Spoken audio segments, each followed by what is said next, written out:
siang anak-anak, bertemu lagi di pembelajaran prakarya.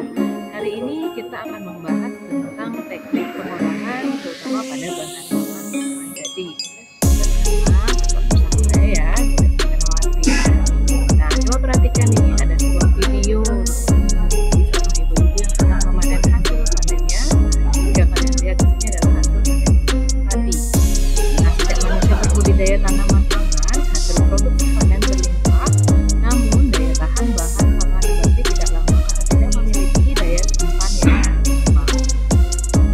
Untuk itu, bahan serealia, kacang-kacangan, dan umbi memiliki berbagai macam karakteristik sehingga teknik pengolahannya pun tidak bisa hanya dengan teknik pengolahan dasar seperti yang sudah kita lakukan pada praktik-praktik pengolahan sebelumnya.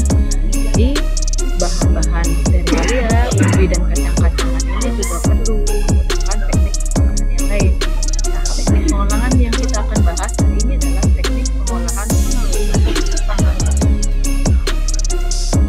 Pengolahan pengawetan dengan menggunakan teknik ini, bahan pangan dapat bertahan lebih lama, bergizi untuk dikonsumsi, dan dapat dikonsumsi kapan saja dan di mana saja. Manfaat lain pengawetan pangan adalah dapat membuat racun-racun alami yang tidak dikehendaki pada pangan menjadi netral atau dihilangkan dari bahan tersebut. Nah, bahan serealia menjadi bahan dasar pangan tentu perlu dilakukan teknik pengolahan penyusuhan terlebih dahulu. Nah, teknik penyusuhan ini merupakan proses untuk menghilangkan kulit biji dengan cara disosok. Penyusuhan secara tradisional dapat dilakukan dengan halu dan lumpang, ditambah percikan air ke biji serealia yang atau bisa juga dengan modern yaitu menggunakan alat gosok atau mesin. Nah, berikut gambar tentang pengolahan penyusuhan beras sehingga nanti hasilnya adalah beras yang bersih dari kulit. Nah, kulit tersebut dibagi menjadi dua, ada dedak dan katos. Adalah teknik pengolahan. Jadi, menurut prosesnya, teknik pengawetan pangan dapat dibedakan menjadi 3 metode, yaitu yang pertama ada pengawetan fisik, kemudian yang kedua adalah pengawetan biologis, pengawetan yang ketiga adalah pengawetan kimia. Khusus pada video kali ini kita akan membahas tentang pengawetan secara fisik.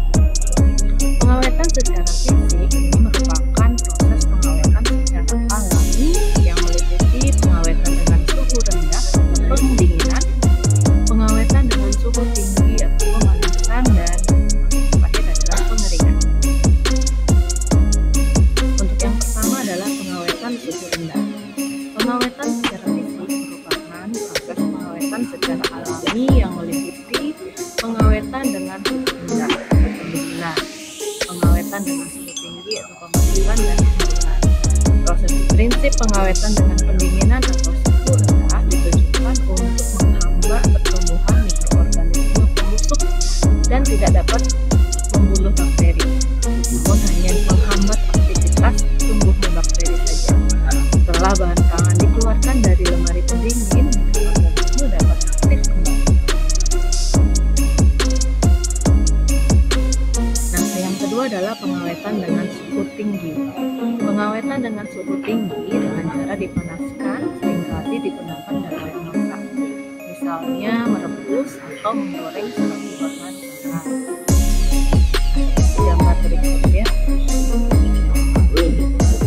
Pengawetan dengan suhu tinggi bisa dibedakan menjadi 3 cara. Yang pertama adalah sterilisasi, yang kedua adalah dengan cara pasteurisasi, dan yang ketiga adalah blenching. Sterilisasi berarti membebaskan bahan dari semua bahan mikroba karena beberapa spora bakteri relatif lebih tahan terhadap panas. Sehingga metode ini cocok untuk bahan-bahan yang masih terpapar bakteri. Nah, kemudian ada teknik yang kedua yaitu pasteurisasi. Pasteurisasi adalah suatu proses pemanasan bahan pangan pada suhu di bawah titik didih atau di bawah 1000 derajat Celcius dengan tujuan mengurangi populasi mikroorganisme pembusuk. Dan yaitu proses perlakuan pemanasan awal yang biasanya dilakukan pada bahan nabati segar sebelum mengalami proses pembekuan, pengeringan, ataupun pengalengan. Untuk pengawetan yang ketiga adalah pengawetan dengan pengeringan. Pengeringan di sini adalah satu metode untuk mengeluarkan atau menghilangkan sebagian air dari suatu bahan dengan cara menguapkan air tersebut menggunakan energi panas.